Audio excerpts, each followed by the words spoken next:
اس کی زبان سے بھی علی کے فضائل تاریخ میں نقل کیے ہیں، اور جہاں تک مصائب کی بات ہے تو تاریخ میں یہ بھی نقل کیا ہے کہ میدان کربلا میں خود ظلم کرنے والے بھی مصائب کے اوپر گریہ کر رہے تھے۔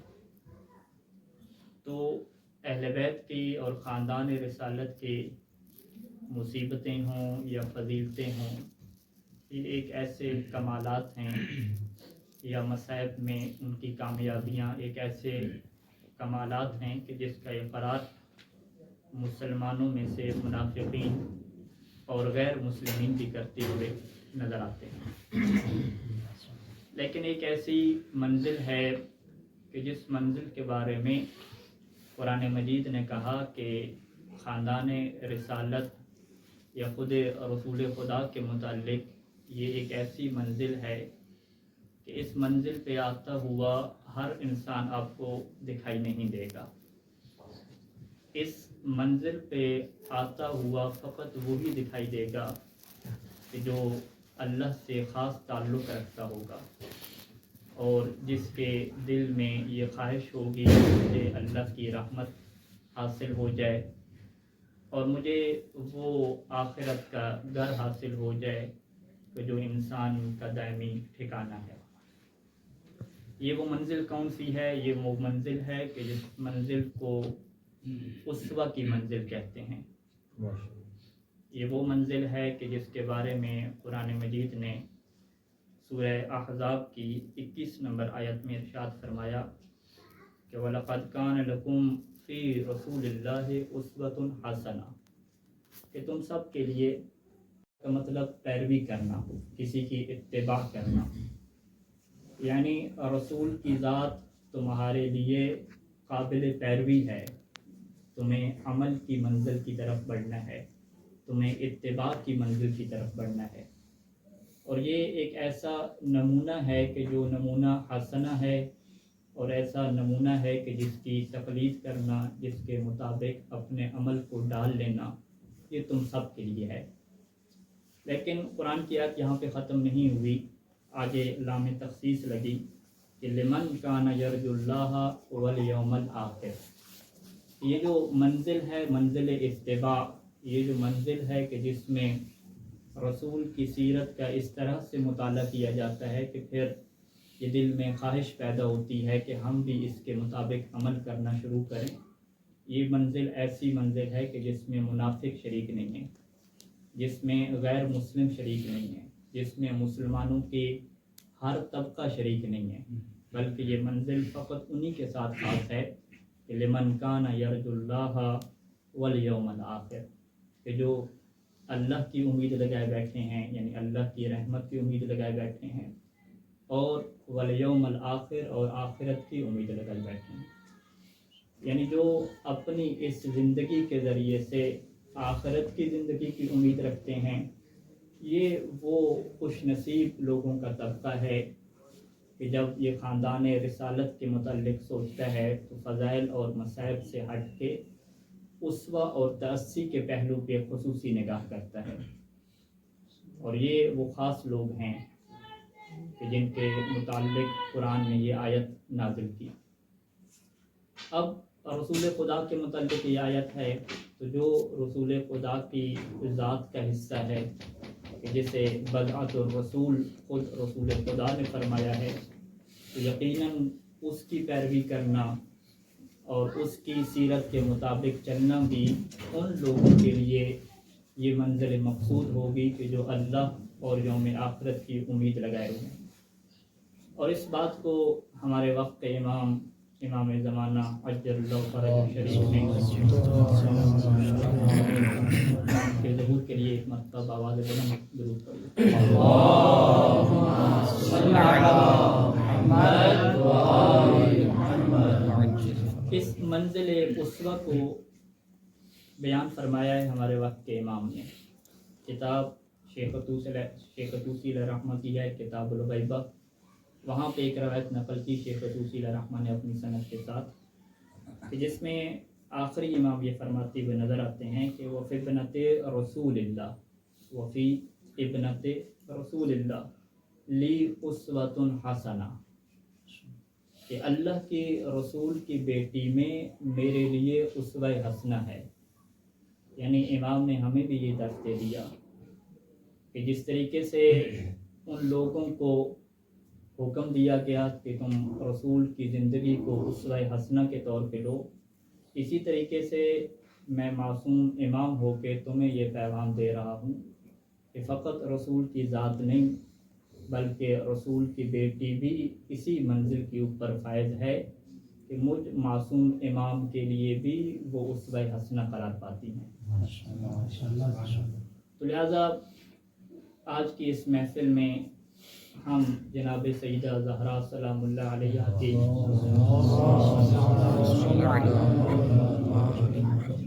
زندگی کے فضائل و مصائب اور سیرت کے پہلوؤں میں سے ایک پہلو کو دیکھیں گے اور کوشش کریں گے کہ اپنا نام ان لوگوں کی لسٹ میں لکھوائیں کہ جو اللہ اور آخرت کے گھر کی امید رکھ کر اللہ کے رسول کو اور ان کی بیٹی کو اپنے لیے اسوہ عمل قرار دیتے ہیں۔ یہ پہلو ہے یہ منزل رضا سے پہلے ایک مقدمہ ہوتا ہے جسے منزل زہد کہتے ہیں۔ زہد کے بہت سارے درجات ہوتے ہیں۔ جب زہد اپنی آخری منزل کو پہنچتا ہے اس منزل کے بعد ایک رضا کی کیفیت پیدا ہوتی ہے کہ جس میں انسان کے دل کے اندر اس کے شعور اور لاشعور میں شکوہ نام کی چیز ختم ہو جاتی ہے اور مسلسل انسان شکر کے اندر آ جاتا ہے۔ جتنے بھی مصائب اس کے اوپر پڑیں، جتنے بھی مشکلات اس کے اوپر ہوں، اتنا یقین بڑھ جاتا ہے، اتنے دل کی تربیت ایسی ہو جاتی ہے کہ انسان ہمیشہ راضی رہتا ہے۔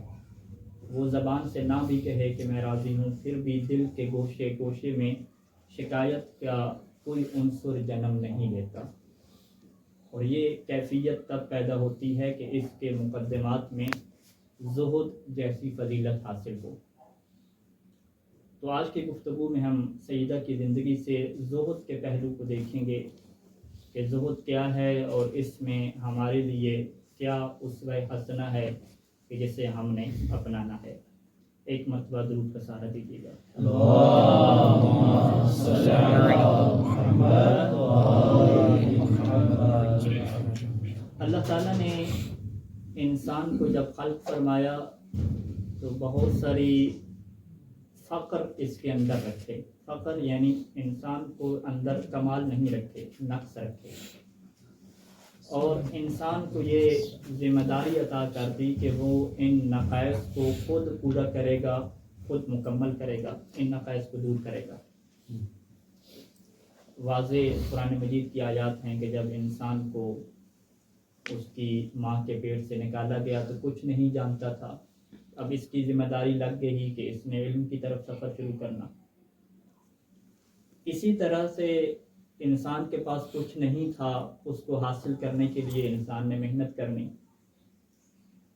اسی طرح سے قرآن مجید کی بہت ساری آیات ہیں کہ جس میں انسان کی نفسیات کے متعلق کچھ نقائص کا ذکر کیا گیا کہ یہ انسان کے اندر نقائص پائے جاتے ہیں اور اسے انسان نے دور کرنا ہے، اور ان نقائص کے دور ہونے کا تعلق زہد کی صفت کے ساتھ ہے کہ اگر انسان زہد کی صفت کو اپنائے گا تو یہ نقائص دور ہوں گے اور انسان کمال کی منزل کی طرف سفر کرے گا۔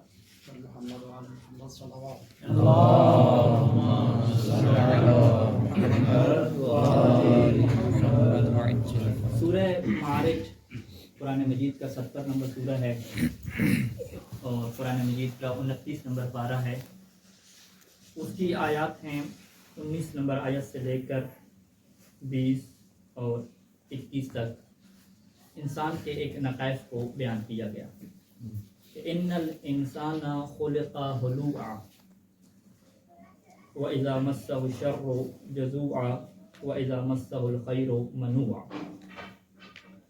کہ ان الانسان، کہ بے شک انسان کو خلق کیا گیا ہے تو ہلوعا کی کیفیت میں۔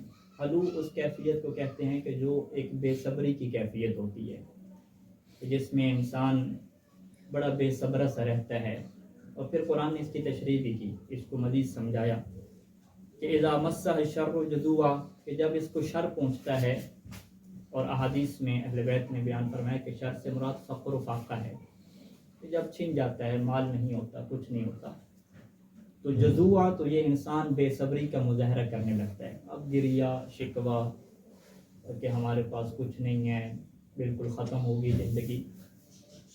وَإِذَا مَسَّهُ الْخَيْرُ، اور جب اس کو خیر ملتی ہے، یعنی فقر کے مقابلے میں دولت عطا ہوتی ہے، تو منوعا تو یہ انسان اس کو عطا نہیں کرتا، اس کو اپنے پاس روک لیتا ہے۔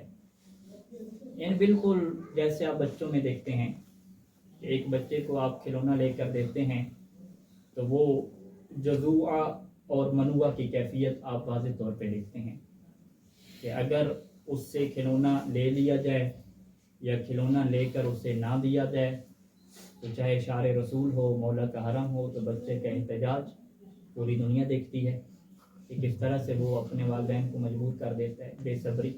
یہ جزو کی کیفیت ہے، جزا۔ اور اگر آپ اسے کھلونا دے دیں اور پھر اس بچے سے کوئی اپنا بھائی بھی وہ کھلونا لے لے، باقی جو گھر میں بچے آ جائیں وہ اس سے پسندیدہ کھلونا لے لیں یا اسے کہیں کہ دے دو، تو وہ منوع کہلاتا ہے، وہ نہیں دیتا، بارہا اسے قائل کرنا پڑتا ہے کہ اپنی چیز دے دو، تو وہ منوع کی کیفیت ہے۔ تو یہ انسان کی اللہ نے ایک کیفیت بنائی ہے، اور قرآن مجید کی دیگر آیات میں اس کو یوں بیان کیا کہ وَقَانَ الْإِنسَانُ قَتُورًا، کہ انسان جو ہے وہ بڑا بے حوصلہ ہے، اس کے پاس حوصلہ نہیں ہے۔ کچھ آیات میں یوں بیان کیا کہ اگر دنیا کے تمام خزانے، آسمان کے تمام خزانے بھی اس کے ہاتھ میں دے دیے جائیں، پھر بھی یہ خرچ کرنے سے ڈرے گا اور یہ سوچے گا کہ ہو سکتا ہے کہ یہ ختم ہو جائے۔ تو یہ انسان کی ایک صفت ہے، ایک نقص ہے اس کے اندر، اس کو انسان نے تبدیل کرنا ہوتا ہے، اور اس تبدیلی کا آغاز معرفت سے ہوتا ہے کہ جب اسے پتہ چلتا ہے اس انسان کو کہ یہ کھلونے تو کسی قیمت کے نہیں ہیں، ان کی تو کوئی حیثیت نہیں ہے۔ جب اس کا شعور بڑھتا ہے تو اب یہی انسان ہوتا ہے اور یہی شعر رسول ہوتا ہے، یہ کھلونوں کی ضد نہیں کرتا، کھلونا اس کا کسی کو دے دیا جائے، کوئی بچے لے کے چلے جائیں، کوئی اس کے اندر وہ کیفیت پیدا نہیں ہوتی افسوس کی۔ اس کی وجہ کیا ہے کہ اس کی معرفت بڑھ گئی، اس کا شعور بڑھ گیا، اور اسے پتہ چل گیا کہ یہ کسی کام کی چیز نہیں ہے کہ جس کے لیے میں خود کو ٹینشن میں ڈالوں۔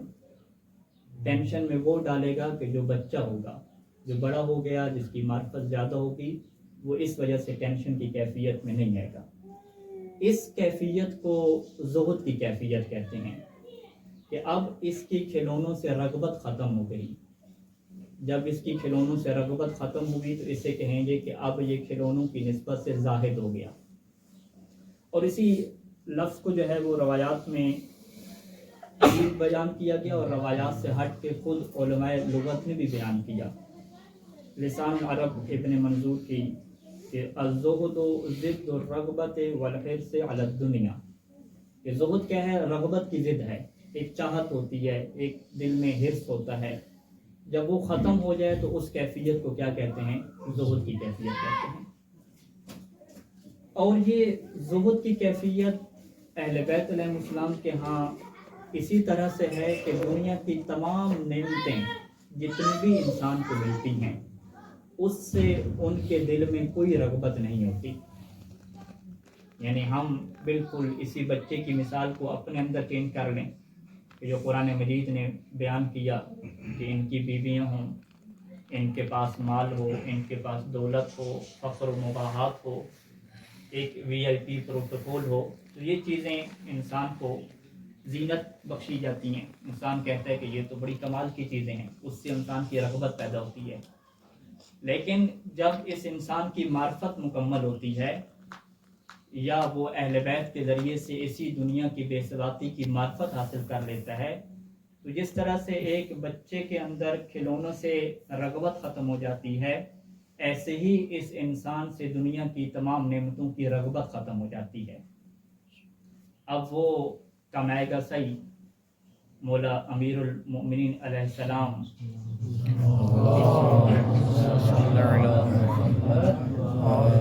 بڑے بڑے باغات خود بنائیں گے اور اتنے بڑے بڑے باغات، اس کی اتنی زیادہ آمدن، اس کے لیے دوپہر کے ٹائم پہ مزدوری کریں گے، خود محنت کریں گے، کمائیں گے صحیح دنیا، لیکن رغبت بالکل نہیں ہوگی۔ جب گھر واپس آئیں گے تو 1 روپیہ بھی گھر لے کر نہیں آئیں گے۔ میدان جنگ میں سب سے بڑا کردار ادا کریں گے، مال غنیمت کا سب سے بڑا حصہ ملے گا، لیکن اپنے لیے یا اپنے بچوں کے لیے لے کر کچھ بھی نہیں آئیں گے، سب ایثار کر دیں گے، کیونکہ وہ محبت نہیں رہی مال کے ساتھ۔ اگر محبت ہے تو وہی دار الآخرت سے ہے اور اللہ کی رضا کے ساتھ ہے۔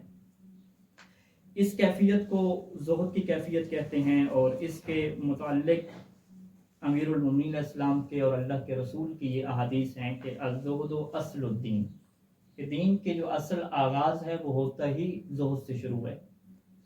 اور اسی طریقے سے اللہ کے رسول نے اس بات کو بتلایا کہ متخذ اللہ نبیا الا زاہدا، کہ اللہ نے کسی نبی کو اس وقت تک نبی نہیں بنایا جب تک وہ زاہد نہ ہو، یعنی جو نبوت کی منزلت ملتی ہے وہ بھی زاہد شخص کو۔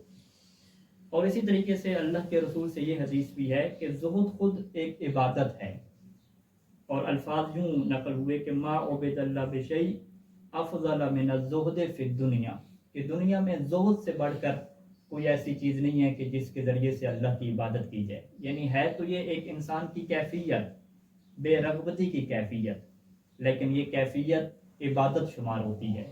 جب انسان کے اندر یہ کیفیت جنم لے لیتی ہے تو خود یہ کیفیت کا ہونا بہت بڑی اور افضل ترین عبادت بن جاتا ہے۔ اب یہاں پہ اس تمہید کا آغاز ختم ہوتا ہے اور زہد کا معنی ہمارے لیے واضح ہوتا ہے۔ اب ہم ایک روایت کی طرف چلتے ہیں کہ جس میں آنے والا خاندان اہل بیت سے سوال کرتا ہے کہ ہمیں زہد کی وضاحت کر دیں، زہد سمجھا دیں کہ زہد کیا ہوتا ہے۔ یہ روایت تفسیر القمی میں ہے، اور اس کو بہت سارے محدثین نے اپنی اپنی کتابوں میں نقل کیا ہے۔ کتب اربع میں بھی یہی روایت ملتی ہے کہ قال رجل لعلی بن الحسین علیہ السلام ما الزہد، کہ ایک انسان نے چوتھے امام سے یہ سوال پوچھا کہ زہد کسے کہتے ہیں؟ قال الزہد 10 اجزاء، کہ زہد کے 10 اجزاء ہیں۔ فاعلی درجات الزہد ادنی درجات الرضا، جب زہد اپنے اعلیٰ ترین درجے کو پہنچتا ہے تو وہاں سے رضا کی منزل کا پہلا درجہ شروع ہو جاتا ہے۔ ادھر سے اعلیٰ زہد اور ادھر سے ادنی رضا کا درجہ شروع ہو جاتا ہے۔ یہ اہمیت بیان کی۔ اس کے بعد کہا کہ زہد کسے کہتے ہیں؟ کہا کہ وَإِنَّ الزُّهْدَ فِي آیَةٍ مِّن کتاب اللہ، کہ زہد تو جو ہے وہ قرآن مجید کی آیت میں اللہ نے واضح طور پہ بیان کر دیا۔ اور پھر یہاں کی سورہ حدید کی 23 نمبر آیت کا ایک حصہ پڑھا کہ لِكَيْ لَا تَأْسَوْا عَلَىٰ مَا فَاتَكُمْ وَلَا تَفْرَحُوا بِمَا آتَاكُمْ، کہ جب تمہاری حالت یہ بن جائے کہ ما فاتکم، جو تم سے لے لیا جائے اس کے اوپر تمہارے دل میں افسوس پیدا نہ ہو، وَلَا تَفْرَحُوا بِمَا آتَاكُمْ، اور جو تمہیں مل جائے اس کی وجہ سے تمہارے دل کے اندر خوشی جنم نہ لے، تو یہ وہ کیفیت ہوگی کہ جس کیفیت کو زہد کی کیفیت کہا جائے گا۔ اور پھر جب اسی چیز کو ہم دیکھتے ہیں خاندان اہل بیت میں، جناب زہرا کی زندگی میں، تو یہ چیزیں واضح نظر آتی ہیں۔ امیر المؤمنین علیہ السلام کے پاس ایک شخص آتا ہے مدد مانگنے کے لیے، اور مولا کہتے ہیں اپنے صحابی سے کہ اسے 1000 اٹھا کے دے دو، سکے 1000 سکے اٹھا کے دے دو۔ تو وہ سوال کرتا ہے کہ اسے 1000 سونے کے سکے دینے ہیں یا چاندی کے دینے ہیں؟ تو مولا بھی فرماتے ہیں کہ کلاہما حجران عندی، کہ چاہے تم سونا دے دو یا چاندی کے دے دو، دونوں میرے نزدیک پتھر کی حیثیت ہیں، لہٰذا وہ دو انفعہ، جو اس کے لیے زیادہ نفع بخش ہو۔ یعنی اب آپ اس سے خود اندازہ لگائیں کہ اگر ہمارے پاس چاندی ہو اور سونا ہو اور عطا کی باری آ جائے، ظاہری بات ہے اگر سونا جا رہا ہے تو ہمارے دل پہ وہ اثر پڑے گا، ہمارے دل پہ کیفیت ٹینشن کی بنے گی۔ لیکن مولا امیر نے بالکل قرآن کی اس آیت کے مطابق واضح کر دیا کہ اس میں ہمارے لیے ذرا سی بھی ٹینشن نہیں ہے، یہ ایسی ہے کہ جیسے گویا کہ پتھر ہمارے گھر سے جا رہے ہیں۔ اس کیفیت کو زہد کی کیفیت کہتے ہیں۔ اور پھر نہج البلاغہ میں امیر المومنین نے فرمایا کہ افضل الزہد اخفاء الزہد، کہ بہترین اور افضل ترین زہد یہ ہوتا ہے کہ انسان زہد کو مخفی رکھے، چھپا کے رکھے۔ ایک مرحلہ ایسا ہے جو شیطان کی طرف سے وسوسے کی شکل میں انسان کو ملتا ہے کہ جسے اعجاب اور عجب کی کیفیت کہتے ہیں، کہ انسان اپنے آپ کو پسند کرنے لگ جاتا ہے۔ جیسے نماز شب پڑھی، سب کو کہہ رہا ہے کہ آج تو بڑی تھکاوٹ ہے، نیند بڑی آ رہی ہے اس صبح، کیونکہ رات کو دیر سے جو ہے وہ اٹھنا پڑتا ہے، تو وہ نماز شب کے لیے یوں بتا رہا ہے۔ اس عبادت کا کوئی ثواب نہیں ہے۔ اسی طریقے سے انسان زہد کی کیفیت میں آئے اور لوگوں کو ظاہر کرے کہ جی مجھے تو کوئی دنیا سے محبت نہیں ہے، میں تو کچھ چاہنے والا نہیں، کہتے ہیں یہ زہد افضل نہیں ہے۔ افضل زہد کیا ہے کہ اپنی انسان کی مجبوریاں، ضرورتیں، دنیا کا نہ ہونا، اس کو لوگوں سے چھپا کے رکھے۔ لوگ یہ سمجھتے رہیں کہ اس کے پاس سب کچھ ہے، لیکن حقیقت یہ ہو کہ اس کے پاس کچھ نہ ہو اور کبھی کسی کے سامنے اظہار نہ کرے، اس کو کہتے ہیں افضل الزہد۔ اور یہی افضل ترین زہد زہرا کی زندگی میں نظر آتا ہے، اور اس وقت مقداد جیسے، عمار یاسر جیسے لوگ جو تربیت پا رہے تھے مولا امیر کے پاس، ان کی زندگی میں نظر آتا ہے۔ ایک روایت، اسی روایت کے اندر جناب زہرا کا افضل زہد بھی نظر آئے گا، امیر المؤمنین کا نظر بھی آئے گا، اور جو امیر المؤمنین کی سیرت کو اپنانے والے مقداد جیسے صحابی، ان کی زندگی میں بھی نظر آ جائے گا۔ ایک مرتبہ درود پڑھ لیجیے ساتھ۔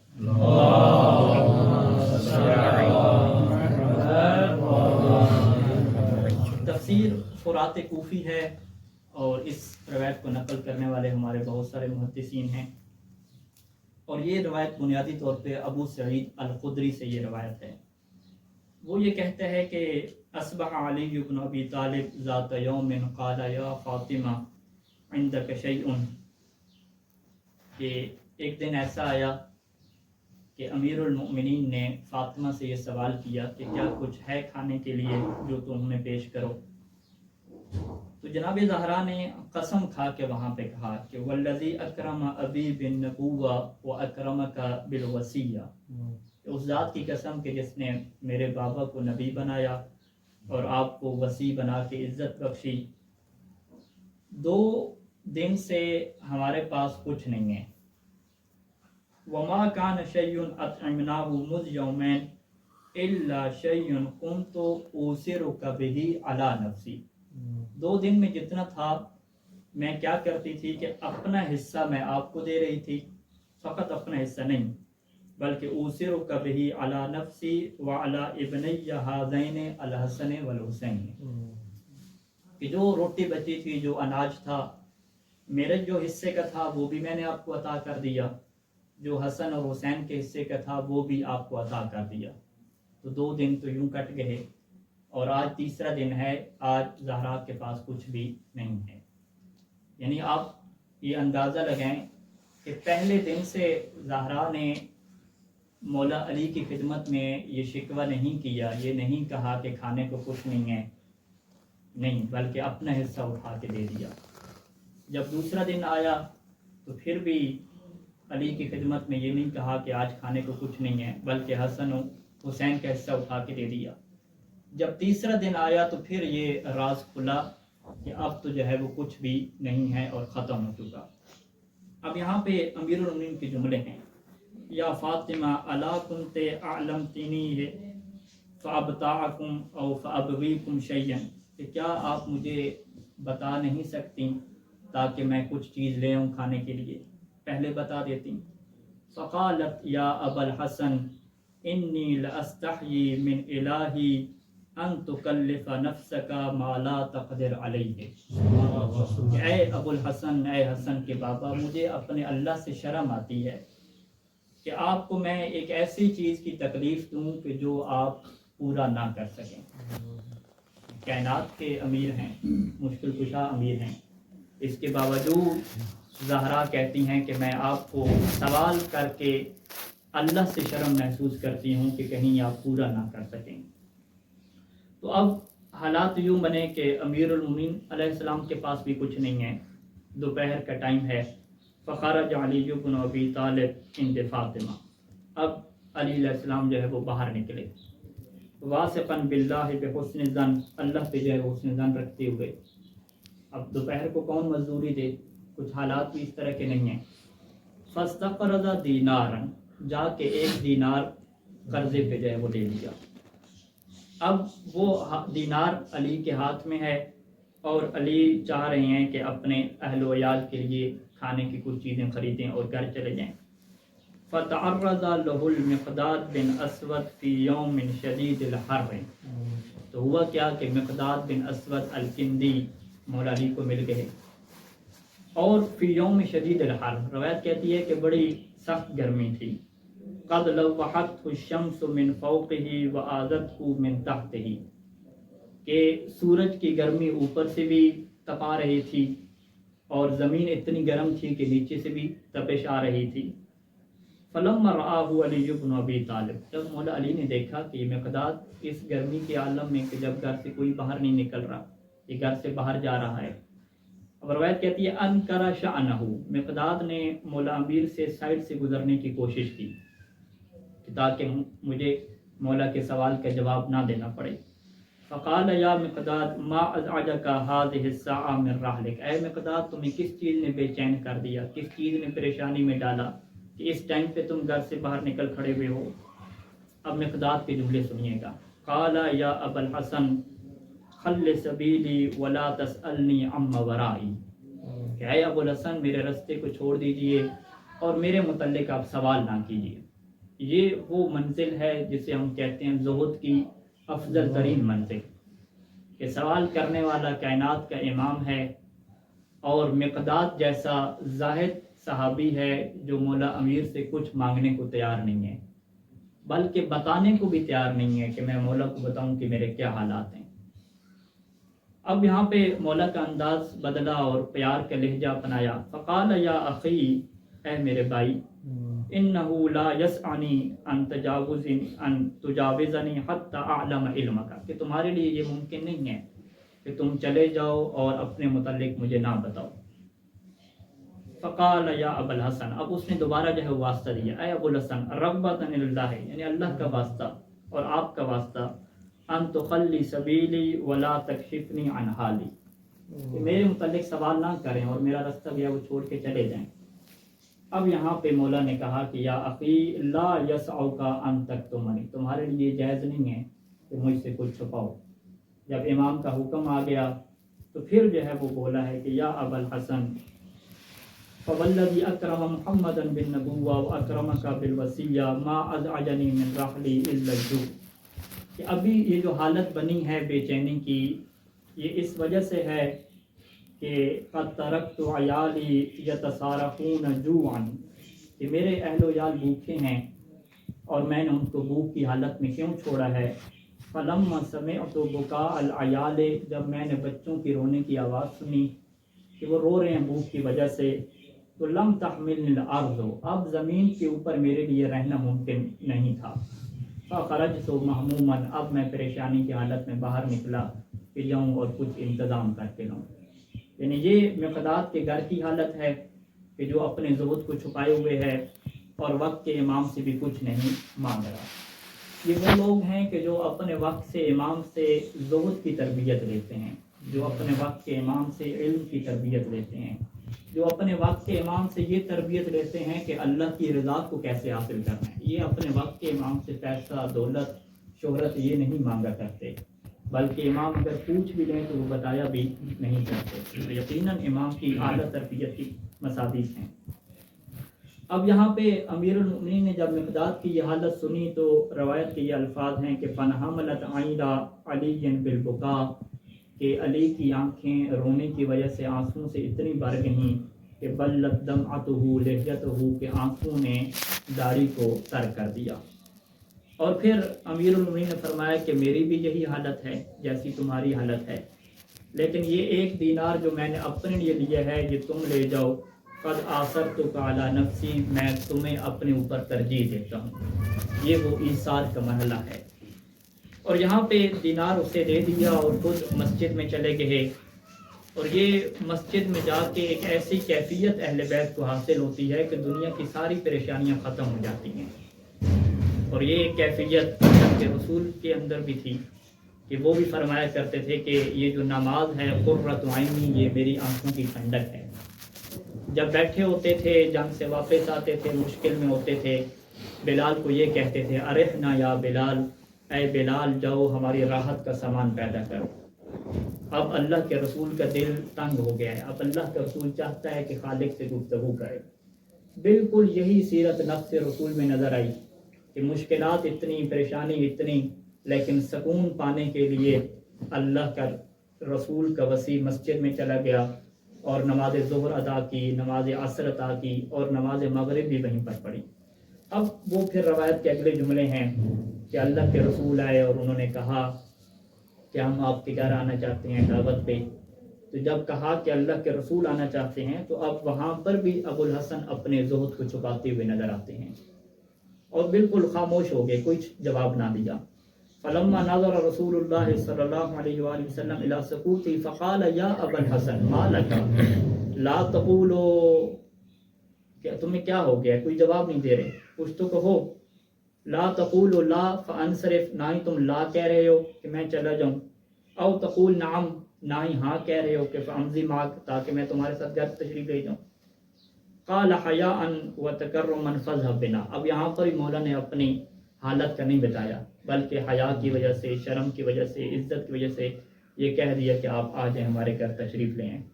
اب یہاں پہ جب گھر تشریف لے گئے اور وہ کرامت اور وہ آیات قرآن مجید کی جو نازل ہوئیں کہ ایک کھانے کا دیگچہ موجود ہے اور وہاں پہ کھانا اس طرح کا موجود ہے کہ امیر المؤمنین نے نہ اس جیسے کھانے کی پہلے خوشبو سونگھی، نہ اس جیسے کھانے کو دیکھا، اور جب زہرا سے سوال کیا کہ یہ کھانا کہاں سے آیا ہے تو اس وقت جو ہے وہ اللہ کے رسول نے یہ کہا تھا کہ یا علی ھذا بدل بدینار کا، یہ تمہارے اس دینار کا بدلہ ہے کہ جو تو نے چھپا کے کسی کو نہیں بتایا اور جا کے مقداد کو جو ہے وہ دے دیا ہے۔ اور یہاں پہ پھر اللہ نے کہا کہ یہ وہی منزل ہے کہ جو منزل حضرت زکریا اور حضرت مریم بنت عمران کی تھی کہ جب بھی وہ ان کے پاس آتے تھے تو جنت کے کھانے دیکھتے تھے۔ یہ کہنے کے بعد اللہ کے نبی کو نہ جانے کیا یاد آیا، روایت کہتی ہے ثم استعبر النبی باکیا، پھر اللہ کے نبی جو ہے وہ گریہ کرنے لگے، رونے لگے۔ اور اللہ کے رسول کا گریہ کرنا اسی بات کو بتلاتا ہے کہ اب تو زہرا کے پاس جنت سے کھانا آ رہا ہے اور علی کی جو عزت تھی وہ باقی رہ گئی، علی آج شرمندہ نہیں ہوئے، لیکن کچھ حالات ایسے آئیں گے کہ علی کو صبر کرنا پڑے گا اور دنیا علی کو تانے دے گی کہ علی کیا تم نے اپنی زوجہ کا دفاع نہیں کیا۔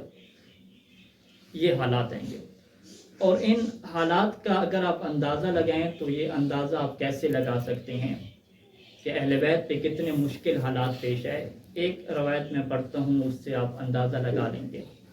الخصال کی یہ روایت ہے شیخ صدوق علیہ رحمہ کی، فرمایا کہ پوری دنیا میں جو سب سے زیادہ روئے ہیں البکاؤن، وہ 5 ہستیاں ایسی ہیں کہ جو سب سے زیادہ روئی ہیں۔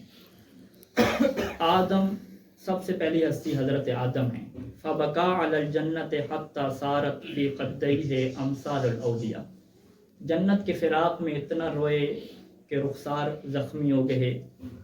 دوسری ہستی حضرت یعقوب ہیں، فبکا علی یوسف حتی ذہب بصرہ، حضرت یوسف پہ اتنا روئے کہ ان کی بصیرت اور نگاہ چلی گئی۔ تیسری ہستی خود حضرت یوسف بھی ہیں، امام فرماتے ہیں کہ فبکا علی یعقوب حتی تعزی بہ اہل السجن، کہ بابا کے فراق میں اس زندان میں حضرت یوسف اتنا روتے تھے کہ زندان والوں کو اذیت ہوتی تھی اور وہ کہتے تھے کہ اما ان تبکی اللیل وتسکت بالنہار و اما ان تبکی النہار وتسکت باللیل، کہ اے یوسف یا دن کو رویا کرو یا رات کو رویا کرو۔ اور تیسری ہستی علی ابن الحسین، وہ میرے مولا سجاد ہیں کہ فبکا علی الحسین 20 سنۃ او 40 سنۃ، کہ 20 سال یا 40 سال میرا مولا سجاد رویا ہے۔ اور رونے کی یہ کیفیت تھی کہ روایت کے جملے ہیں اسی کہ ما وضع بین یدیہ طعام، کہ جب بھی سامنے کھانا پیش کیا جاتا الا وبکا، مگر امام گریہ شروع کر دیتے۔ اور پھر پانچویں ہستی کا یہاں پہ ذکر کیا۔ اب پانچویں ہستی کا تعلق مردوں سے نہیں ہے، پانچویں ہستی کا تعلق مستورات سے ہے۔ اما فاطمہ فبکت علی رسول اللہ، پانچویں ہستی وہ فاطمہ ہیں کہ جو اپنے بابا کے فراق میں اتنا روئی ہیں کہ حتی تعذب ہی اہل المدینہ، کہ اہل مدینہ والوں کو تکلیف ہونے لگی۔ فقالوا لہا قد آذیتنا بکثرت بکائک، اے زہرا تیرے رونے نے ہمیں تکلیف پہنچا دی۔ اب یہاں پہ ایک مقام فکر ہے۔ تاریخ یہ بتلاتی ہے کہ حضرت آدم 400 سال تک روئے، تبھی بکا صیغہ مبالغہ کا لقب ملا کہ سب سے زیادہ رونے والے۔ حضرت یعقوب اور حضرت یوسف 20 سال روئے، تبھی یہ لقب ملا کہ سب سے زیادہ رونے والے۔ میرے مولا سجاد 40 سال روئے یا 20 سال روئے، تبھی یہ لقب ملا 20 سال رونے والے کو کہ وہ بکا ہے، سب سے زیادہ رونے والا۔ میں پوچھوں گا فاطمہ کتنے دن روئی ہے؟ یہ جو ابھی روایت ہم پڑھ رہے ہیں جس کے مطابق شہادت بنا رہے ہیں 95 دن، 95 دن کا رونا کجا، 20 سال کا رونا کجا، 75 دن کا رونا کجا، اور 400 سال کا رونا حضرت آدم کا کجا۔ فاطمہ کتنا روتی تھی؟ شیخ صدوق کی روایت ہے من لا یحضر الفقیہ میں کہ بابا کے فراق کے بعد زہرا اتنا روتی تھیں کہ ابو الحسن کو سہارا دینا پڑتا تھا، تسلی دینی پڑتی تھی۔ اور ایک دفعہ جب حالات یوں بن گئے کہ امتنع بلال من الاذان، کہ بلال نے آذان دینا چھوڑ دی اور کہا کہ لا اؤذن لاحد بعد رسول اللہ، اللہ کے رسول کے بعد میں اب اذان نہیں دیا کروں گا۔ اب یہ روایت شیخ صدوق کرتے ہیں کہ ان فاطمہ قالت ذات یوم، ایک دن فاطمہ کہنے لگی انی اشتہی ان اسمع صوت مؤذن ابی، کہ آج میری یہ خواہش ہے کہ اپنے بابا کے مؤذن کی اذان سنوں۔ جب یہ بات بلال تک پہنچی، بلال اذان دینے کے لیے بڑھے، فلما قال اللہ اکبر اللہ اکبر، 2 دفعہ اللہ اکبر کہا تھا کہ ذکرت اباہا و ایامہ، زہرا کو اپنی بابا کے دن یاد آنے لگے۔ فلم تتمالک من البکاء، زہرا نے رونا شروع کر دیا۔ اور جب بلال پہنچا ہے اس جملے پہ اشہد ان محمد رسول اللہ، شہقت فاطمہ، فاطمہ اتنا روئی کہ خود کو سنبھال نہ پائی، سقطت لوجہہا وغشی علیہا، فاطمہ منہ کے بل گر پڑی اور بے ہوش ہو گئی۔ سب لوگوں نے دوڑنا شروع کیا، کہا کہ بلال امسک یا بلال، اے بلال اپنی اذان کو روکو، اللہ کے نبی کی بیٹی دنیا سے جا چکی۔ یہ جو رونے کی کیفیت ہے، اس روایت میں شہقہ کا لفظ استعمال ہوا، اور اس کے بعد جب زہرا کا محسن شہید ہو چکا تو پھر بھی اسی کیفیت میں زہرا روتی تھیں۔ یہ کیفیت کون سی ہے؟ رونے کی 3 کیفیتیں علماء لغت نے لکھی ہیں۔ پہلی کیفیت کو بکا کہتے ہیں کہ انسان روتا ہے۔ دوسری کیفیت کہ جب وہ اتنا روتا ہے کہ اب سانس اس کا اکھڑنے لگتا ہے، تو اس کیفیت کو زفیر کی کیفیت کہتے ہیں۔ اور تیسری کیفیت شہیق کی ہے کہ سانس اکھڑنے کے بعد جب موت کا خطرہ بڑھ جاتا ہے اور بے ہوشی طاری ہونے لگتی ہے، تو اس کیفیت کو شہیق کی کیفیت کہتے ہیں۔ روایت کہتی ہے کل یوم فإنها تشہق علی ولدہا، کہ ہر روز زہرا اپنے بیٹے محسن پہ اتنا روتی کہ بے ہوش ہو جاتی، حتی یسکتھا ابوہا، اور امیر المومنین کو صبر کرانا پڑتا۔ بس آخری روایت، یہ کیفیتیں 3 ہیں، 2 کیفیتیں اور بھی ہیں، ایک ہے حنین کی کیفیت، ایک ہے انین کی کیفیت۔ حنین کی کیفیت وہ رونے کی آواز ہے کہ اہل لغت نے اسے یوں سمجھایا ہے کہ ایک اونٹنی جس کا بچہ گم ہو جائے، بچہ کھو ہو جائے، جب اس کی آواز کراہنے کی نکلتی ہے تو اس کیفیت کو حنین کہتے ہیں۔ اور انین کس کیفیت کو کہتے ہیں؟ جب بستر مرض پہ ایک مریض بیماری کی آخری حالت پہ ہو تو اس کی جو منہ سے ایک آواز کراہنے کی نکلتی ہے اسے انین کہتے ہیں۔ حنین اور انین کی 2 معنی آپ یاد رکھیے گا۔ یہ رونے کی دو کیفیتیں زہرا کی زندگی میں طاری نہیں ہوئی. یہ کب طاری ہوئی ہیں؟ اب یہ وہ روایت جسے بحار النوار میں نقل کیا اور امیر المؤمنین خود اس روایت کو نقل کرنے والے ہیں. فرماتے ہیں کہ فلما ہممت ان اعقد الردا، کہ جب میں نے کفن پہنانے کے بعد آخری چادر کو باندھنے کا ارادہ کیا، نادیت یا ام کلثوم یا زینب یا فضہ یا حسن یا حسین ہلموا تزودوا من امکم، میں نے بچوں کو بلایا کہ آؤ آخری زاد راہ لے لو، اپنی ماں کا الوداع کر لو. فہذا الفراق واللقاء فی الجنہ. اب یہاں پہ حسن حسین بڑے ہیں آگے، اور ان کی زبان پہ کیا ندا تھی؟ وَهُمَا يُنَادِيَانِ وَحَسْرَتَا لَا تَنْتَفِعُ أَبَدًا مِنْ فَقْدِ جَدِّنَا محمد المصطفیٰ وَأُمِّنَا فاطمہ، کہ اے ہمارا غم جو کبھی ختم نہ ہوگا نانے کے جانے کے بعد اور ہماری ماں زہرا کے جانے کے بعد.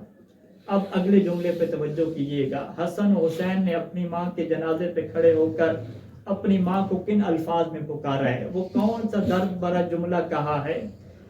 یا ام الحسین یا ام الحسن یا ام الحسین اذا لقیت جدنا محمد المصطفیٰ، اے ہماری ماں جب ہمارے نانا مصطفیٰ کو ملنا تو ہمارا ایک پیغام پہنچا دینا. وہ پیغام کیا تھا؟